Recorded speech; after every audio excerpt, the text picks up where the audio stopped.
എന്തുട്ടാന്നല്ലേ നമുക്കൊരു മുന്താസ് മട്ടൻ കറി വെച്ചാൽ അപ്പോൾ ഫ്രഷ് ആയിട്ടുള്ള മട്ടൻ കറിയിലേക്ക് ഉപ്പ്, മഞ്ഞൾപ്പൊടി, ഗരം മസാല, മല്ലിപ്പൊടി, പിന്നെ ഇഞ്ചി പച്ചമുളക് പേസ്റ്റ് ഇതെല്ലാം കൂടിയിട്ട് ഒന്ന് മാഗ്നേറ്റ് ചെയ്ത് വെക്കുക.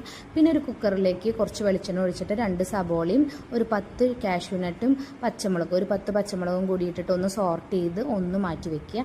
അപ്പോൾ അതൊന്ന് എടുത്തു കഴിഞ്ഞിട്ടുണ്ടെങ്കിൽ അതിൽ വെളിച്ചെണ്ണ ബാക്കി ഉണ്ടാവും. അതിലേക്ക് ഒരു ഗ്രാമ്പൂ, പട്ട, കരയാമ്പൂ ഒക്കെ കൂടി ഒന്ന് നമ്മൾ ഒന്ന് പൊട്ടിക്കുക. എന്നിട്ട് ആ മാഗ്നേറ്റ് ചെയ്ത് വെച്ചിരിക്കുന്ന മട്ടൻ കൂടി അതിലിട്ടിട്ട് ഒന്ന് സോർട്ട് ചെയ്തിട്ട് ആവശ്യത്തിനുള്ള വെള്ളം ഒഴിച്ചിട്ട് ഒന്ന് അടച്ച് വേവിക്കാൻ വെക്കാം.